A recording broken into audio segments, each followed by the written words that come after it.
Welcome to A Question of Valor.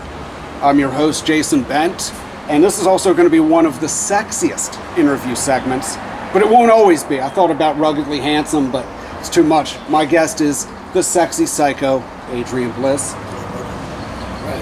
We're going to have some fun today, and we started out by throwing it out to the fans. And basically anywhere, any message board I could find, Craigslist, anywhere. I got some old tables too. We're good. First one we have is Mark from Hershey. Mark from Hershey asks, when did you first know you wanted to become a pro wrestler?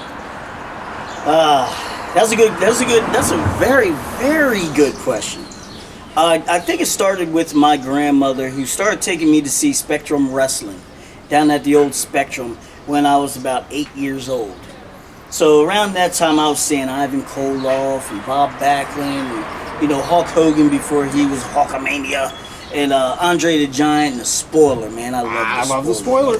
And that's how I really got that bug. And then around that time also there was a kid in school, in my elementary school class, that would bring wrestling magazines to school. And I seen one, I was like, man, what's that? And I started reading it, man, and it was the greatest thing ever. And that was it. I was hooked. And a follow-up from Mark still is, did everyone support the dream? Your friends, your family, were they with you, all in, you're going to be a pro wrestler? Yes. I was a weird guy anyway. I'm a loner, so, any weird thing that I came up with, I was an artist. I was going to go to art school before I graduated. So I was doing different things anyway. So for me to go and be a professional wrestler really wasn't a surprise to anyone. I was always in tip-top shape, man. I was an athlete. So that was pretty much the progression. I was going to be an athlete. It was just professional wrestling is where I felt. I remember maybe a year or two ago, my mother did come up to me. She said, if I knew you were this creative, I would have put more into it. And I didn't quite understand what she meant, but I think it's not that she didn't support me or anything. I think she would have actually put more into it. Like she would have put money into it, put all these other kind of things into it. Not just with us, she always did that. But I think she would have really pushed me more to be more of a professional wrestler. My dad wanted me to be a basketball player. I grew up to be 5'4", and yeah, he just cries every Father's Day. I can only dribble with one hand, so you might not want me on your team. Next, we have Gunther from Strasbourg. Howdy, Gunther.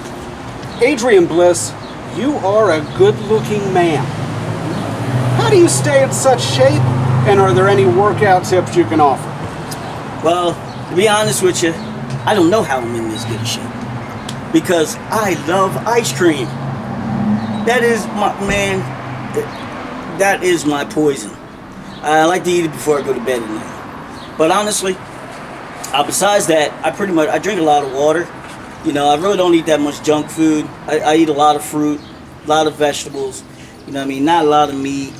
That's just my thing. That's how it always was. And there's nothing wrong with exercise. I like to stretch a lot. And then at times I do get in my times where I really love to bang the weights, but not really that much. I really don't like to lift that much. So honestly, eat good, take care of yourself. Don't try not to beat up your body so much, and I have a shoot job also that a lot of people may not know about. I have a shoot job, and in that shoot job, that keeps me pretty it's a pretty physical job. So I do physical fitness in my normal day's work. So. Fantastic. And Gunther, I highly recommend Zumba. Zumba, yeah. Zumba. Yeah. And treadmills. Yeah. Treadmills are awesome. Treadmills. And eat right. Vegetables and fruit. Eat right. Rice. Potatoes. We've got a returning fan now. It's Hairless Steve 390 from York. He's got the swimmer's build, or he likes the swimmer's build, or perhaps your build. Tall drink of chocolate milk right here. Bliss, I'm a big fan, and I also collect pro wrestling memorabilia. Would you ever let a fan have your ring gear? And if so, could that be ring worn and unlaundered? You probably should.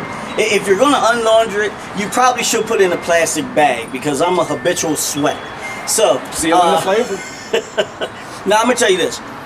I have given away ring-worn outfits, and most of those are all my outfits are pretty much one of a kind.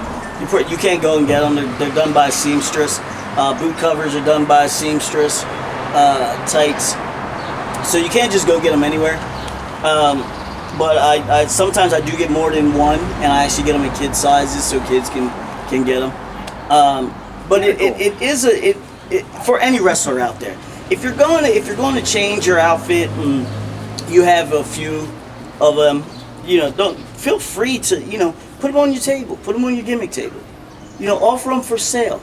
You don't have to give them away if you don't want to. But I mean, people love to buy pictures. They love to buy different things from. But a set of your tights, they would take that. They would put that in their case, their glass case with your picture, and it would really be a keepsake to them. So hair ties for the hair ties. I throw those out all the time. Bracelets that I have, I may throw them out. I've taken my boot covers off, thrown them out. I keep my shoes though. They're expensive. Hairless Steve would definitely buy them. I don't know about a case, but he's keeping them in the bedroom.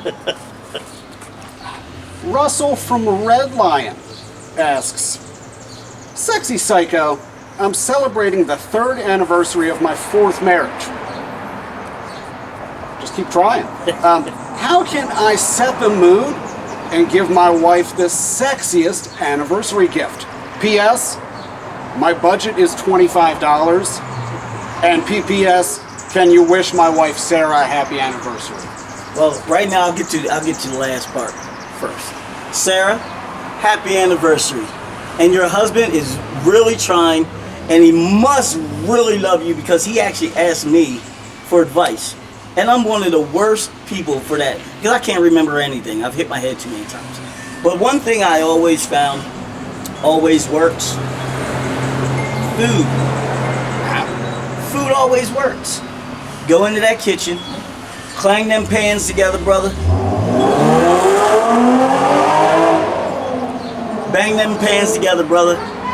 And go ahead and stop at the store. Get your wife a nice card. Get her some flowers, because women love flowers. Buy her a candle. Post all that up. Put some candles around the table. Put those plates out. And that food. And brother, that's the way to go. Happy anniversary. And you can enjoy the rest of the evening. You can always just exchange glances. Yeah, there you go. And we're on a budget. And I guarantee you to close the deal. Chip Chipperson of Reading asks, when did you start wearing the pigtails? And he also adds, do you think it could make me look cool if I got pigtails? I'm 43, white, 5'4", 290 pounds, and I live with my mother. It's a lot of info. I mean, I think pigtails is the least of the things he needs, but I'll just start wearing them. I'll probably skip the pigtails, look for a better job, and find my own apartment first. But besides that, Chip Chipperson, the pigtails. No, I didn't wear them from day one because I actually wrestled and managed under the name of Richie Resin to begin with. I managed a guy named Daryl Days, and who was actually, we'll get to that story later on because he's a heck of a guy, and I'm going to make sure that he listens to this stuff. But Chip Chipperson, man, don't go with the pigtails. I wear the pigtails because it keeps the hair from in front of my face while I wrestle. Because if I let my hair go, man, I'd have the whole Shawn Michaels whip your head back 50 times during the match. And, my body's already hurting. So let's just skip that, tie the hair back. And I don't like, I get knocked down all the time, so I don't want to keep my hair back of my head because that would kind of hurt. So the pigtails, believe it or not, it serves a purpose, brother. Pigtails serve a purpose. So it's not just a look, it's function. Yes, it's definitely functional. Belinda of Red Lion asks, Bliss, I'm in a loveless marriage going on 3 years. Are you available? P.S. I'm a big fan and I have no gag reflex. Here's my number. Let's just. Hi, Belinda.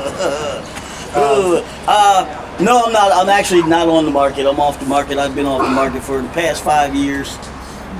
And yeah, I'm sorry, guys. There's nothing going on. But if Chip gets some pigtails, and hey, Melinda, you know, maybe we could hook Melinda and Big Tails, and you know, maybe hook them up with the other couple. And there's a farm around here somewhere, I believe. We'll leave that alone. Herbert from King of Prussia, you are our favorite Valor Pro wrestler. We hated to see what Lou Love did to you, no question. But could you just maybe punch him a few extra times next time you get your hands on him? I tell you, that whole situation, it was pretty rough. You know, Lou came to my aid last year, you know, and after that we pretty much became pretty good friends, man. You know, he came to my house. I went to his house and had dinner. You know, he kicked my dog, he pet my cat, man. And it's just, you know, what he did to me just for Andrew Backlund, it kind of sucked. But you know, if you think about it, Lou Love's track record speaks for itself. And you know, I gave the guy a chance, and he showed his true colors. Now, you know, just a warning to you, Lou Love, if you're watching this, as long as we don't cross paths, the last show I got what I needed from you. But you are with one of the worst snakes in the grass, brother. So, you know, you reap what you sow. And in the end, sometimes it's not always cheaper to leave her. It's cheaper to keep her. You should have thought about that before you did what you did to me. So, let's see what happens with that in the end. And I just want to touch on that briefly. Lou Love blinded you, which cost you your Valor Primus title. But not between losing the title and losing a close friend, or at least somebody you felt you could trust. Which hurts more? Or they hurt just on different levels, because one's professionally and one is just so personal. I think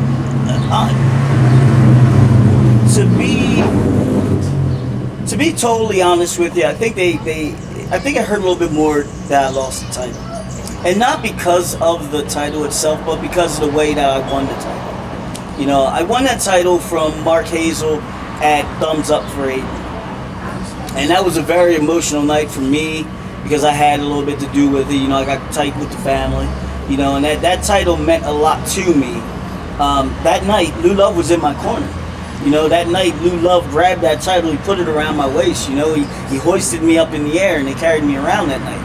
You know, and it really hurt me that he felt as though he needed to do what he did and take that away from me. But it had never, ever changed the fact that Valour Pro Wrestling as a whole did something very, very good for a family. You know, we came together, we helped the family with some bills, we helped the same family a few months later in December with Christmas, and more or less, you know, Valour Pro Wrestling showed its true colors as one of the federations that actually care about people, not just their fans, but people that are not our fans that we feel as though we just need to reach out and touch. And Thumbs Up for Hayden was the start of Valor TV, so Yes, to yes. kick something off so special and to do good, that's powerful stuff. It was, man. You know, Valour Pro Wrestling has emerged into really a big time player in this area in the last year or so. You know, we not only did we have Thumbs Up for Aiden, you know, we had other times that we really helped other people. One of the people I want to thank for Thumbs Up for Aiden is Eric Weiser, because he actually did a lot of things. But you know, there was people who all the wrestlers donated their time that night. Yeah. You know, and the first wrestler that donated his time was Nikolai Volkov. And a lot of people don't know that. How cool is that? That's totally awesome. This guy who wears a Hall of Fame ring. He wears a Hall of Fame ring, man. This guy came to us and said, hey, I want to help you. I want to help you with that.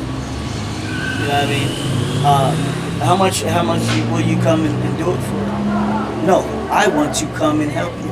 You know, at the end of that main event, Nikolai Volkov was one of the first guys out of that locker room around that ring to talk to that little boy when we presented that family with our donation. You know, we had the news there. The news videotaped that. They showed that to everyone in the York County. You know, in the air, in Harrisburg, down in Lancaster. They showed everyone that look what these guys are doing, and look who's there with these guys. These guys are stepping up, you know, and hopefully a lot of other organizations. I know it's not the easiest thing to do. It's not the easiest thing. It's hard enough to get guys together and pay them. Exactly. It's a whole nother situation to get guys together and come for free. You know, there's guys like, you know, guys from New York coming down. You got guys from Maryland. You know, we had guys. We had guys from all over the place show up like that. There was too many matches and not enough spaces. You know, and it was great. And that's powerful because it shows you how many guys were willing to give of their time. And in a world of negativity, or even just negativity surrounding anything, in this case it'd be pro wrestling, it's wonderful to have everyone come together for such a common cause, for the good. It's just powerful all the way around. So it's amazing to have been a part of it, and have somebody like Nikolai Volkov, who has done it all and has no need to give anything, but yet is so giving. Yes. What lesson can we learn from that? Definitely. Touching just a little bit more on your feud with Backlund, and of course, after having lost the title, you had a chance to face him and get the title back, with an added stipulation that with the win, not only would you become Valour Primus champion again, you would also get 5 minutes alone with Lou Love. You were able to win, thanks to referee Zach Carlucci overturning a decision. Didn't get the belt, but you got your 5 minutes with Lou. Was that what you needed? Was that the catharsis to just let it out and be finished with? I think it was. I think it most definitely was. You know, I don't want to hold on to those situations. You know, it's good to let those things go. It's not that easy to get your hands on these guys. It's not. You know, and that night I almost didn't. You know, but Andrew Backlund, you know, we go back a long, long way. You know, we go back to Inside the Squared Circle television show where we sat down every week, you know, like you and I are doing now, and we talked wrestling and we showed videos, and we became very good friends. You know, I trained the guy. You know what I mean? I trained the guy. We had a match a long time ago, and I was kind of a jerk then, you know, but we made up, man. I was the best man in his wedding. That's cool. You know, but then he sold out to another fella who was kind of like Andy Weinberg, and we had a year-long feud, man. I mean, we went through chain matches, we went through a Mercy match, we went through Anything Goes, submission, you know, and then when the last match was supposed to happen, he backed out. Claimed he had an injury that he had to retire. Next thing you know, he's attacking me in my house dressed as Santa Claus. And it's all started up again a year later, over a year later. You know? And I think that may have been that match, even though, you know, Andrew Backlund may have somewhat gotten the best of me in the end, even though I won the match and got my 5 minutes with Lou Love. I think I did find some closure to that whole situation, and I think I'm looking past Andrew Backlund now and to, you know, some better things. Yeah, safe to say, before we close the book on Andrew Backlund definitely has to rank up there with your toughest opponents, if not the toughest you faced. Yes, he's definitely one of the toughest opponents that I've faced. I think technically he's the best. Mean Streak, he is probably the best. I think Andrew Backlund is an exceptional talent, but I think his attitude is totally going to kill him in the end. It's totally going to kill his ambition. Is just his drive. You know, he wants to get things by taking the low road. You know, the shortcut. You know, it's not always the best way to go. You know, but maybe one day he'll have a change of heart. Maybe he'll start realizing that these fans do mean a lot. And you know, I see nothing but a bright future for Andrew if he can do that. He's one of the toughest. I think the toughest competitor I've ever wrestled in my life. That speaks volumes. Man, would probably be probably be Shatter. Okay. Will probably be a fellow that's passed away a few years ago, Arkham. I faced some very tough individuals in the ring, but Andrew Backlund, I think he definitely ranks up there. Now, while you're primarily known as a singles wrestler, you've been a member of 2 prominent tag teams who have been not only known just in this area, but all over. The video has dropped. It has been announced that the band's getting back together. Ecstasy Inc., you and Eddie Valentine. What do you got in store? What's cooking? What's the reason behind this reunion? And what's planned that you can let us in on? Well, honestly, there is no plan. Yeah, believe it or not, this wasn't our plan. You know, I was kind of doing my thing, Eddie was doing his thing.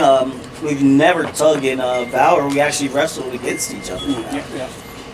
But we were contacted by the Valour offices. The tag team division is a little light at this time. Maybe not light, but there's no true number 1 contender. No. And I think they were looking for outside teams. They were looking for some outside talent to come in and maybe challenge the winner's circle for those belts. But I guess during the course of her investigation, she came by our win-loss record, which is 1 billion wins and 1 loss in probably 3 years.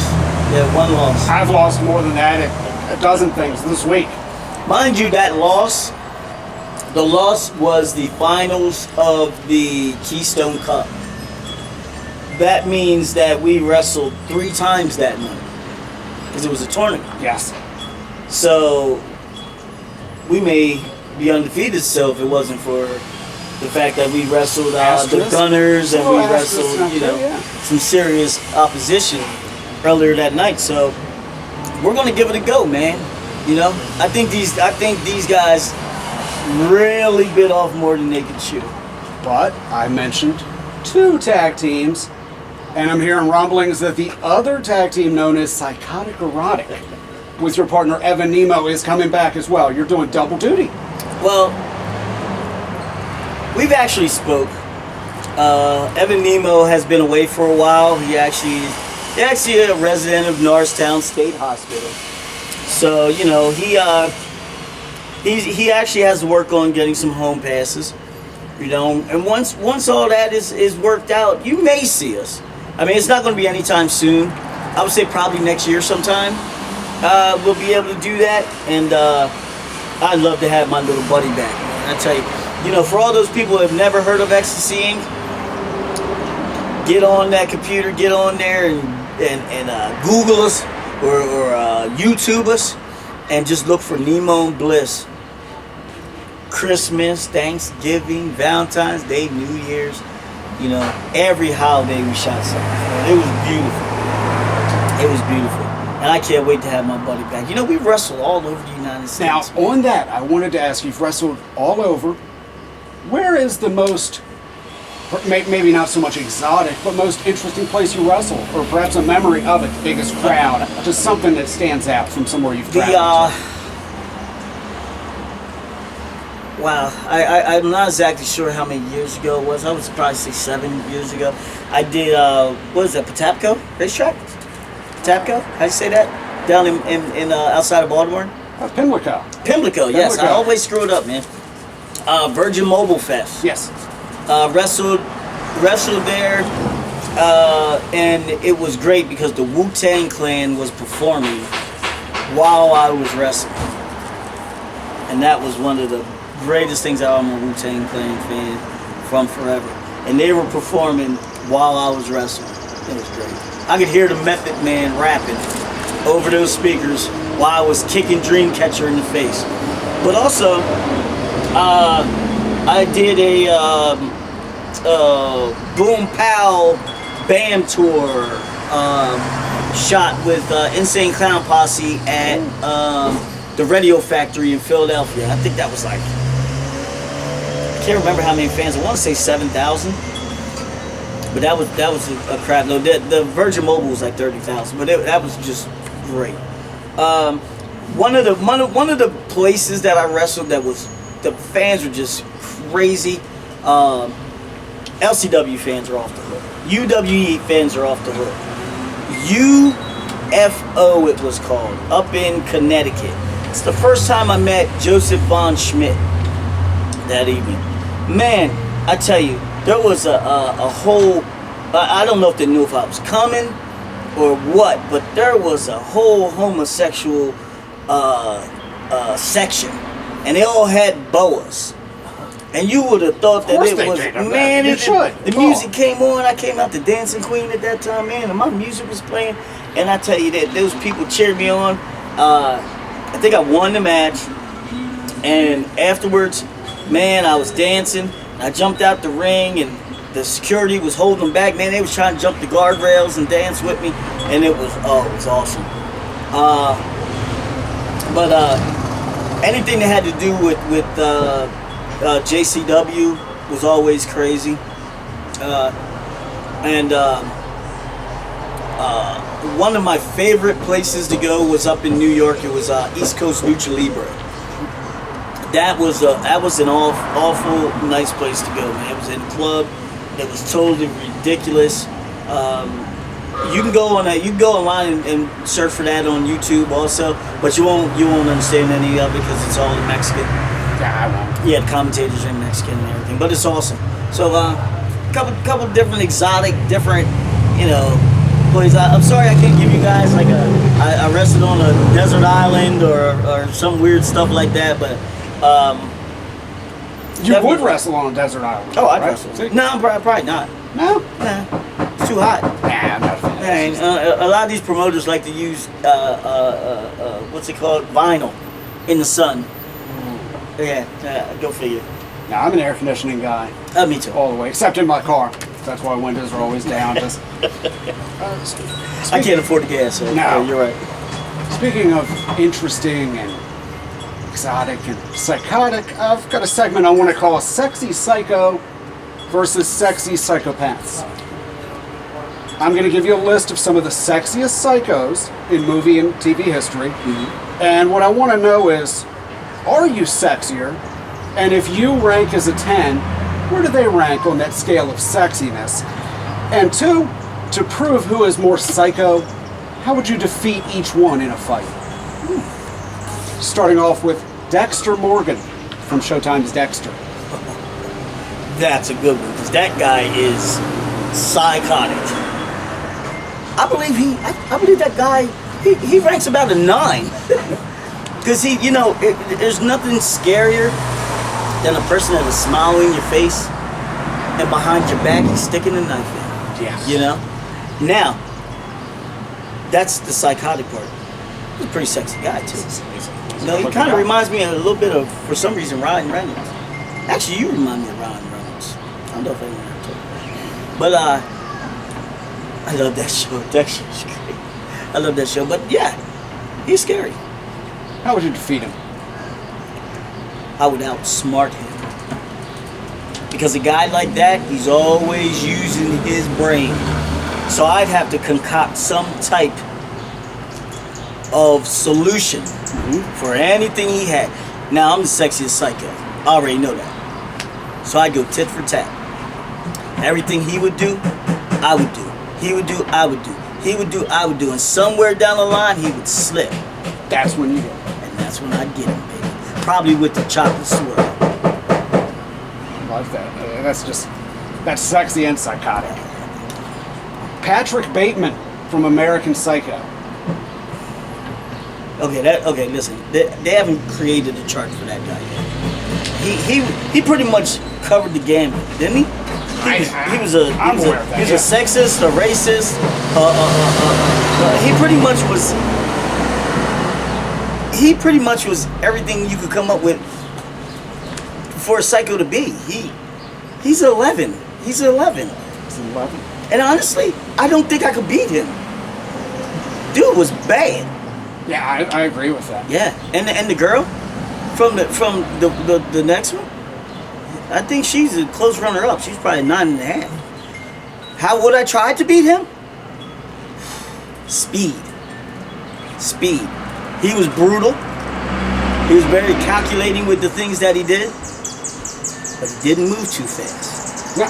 He didn't move too fast at all. He liked to walk around and talk behind their back, and he kind of talked slow, and hey, and that's how I'd beat him.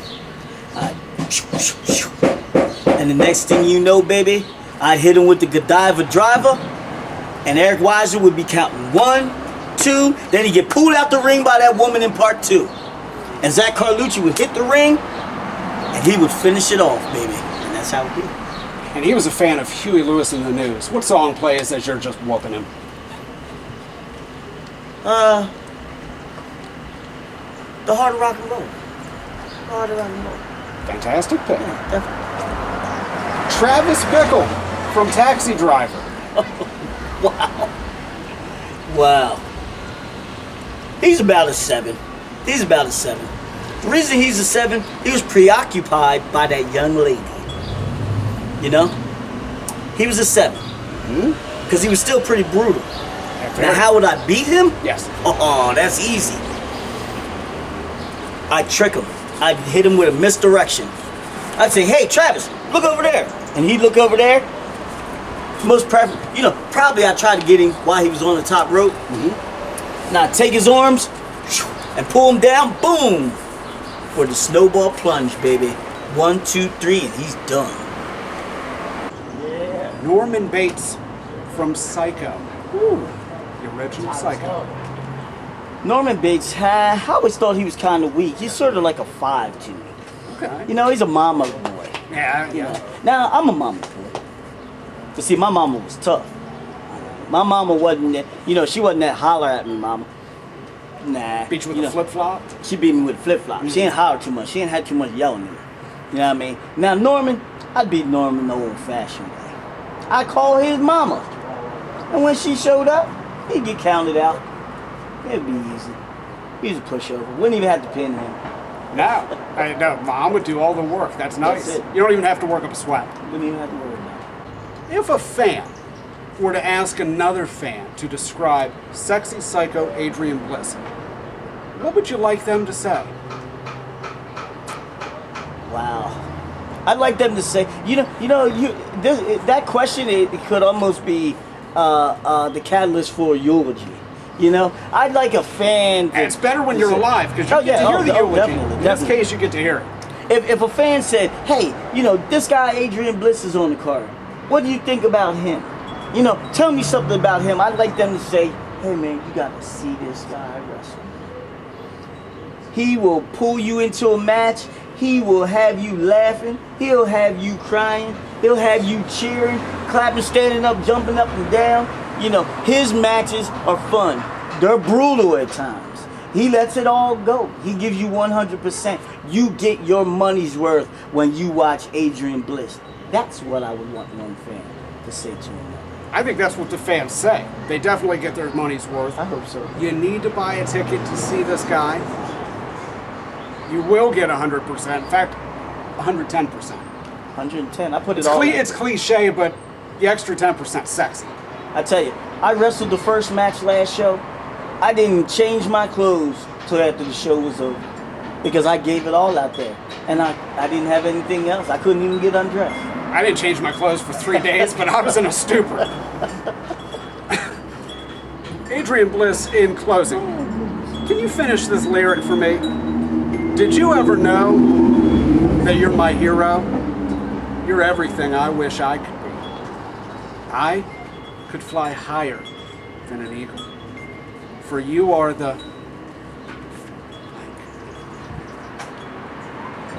Wow.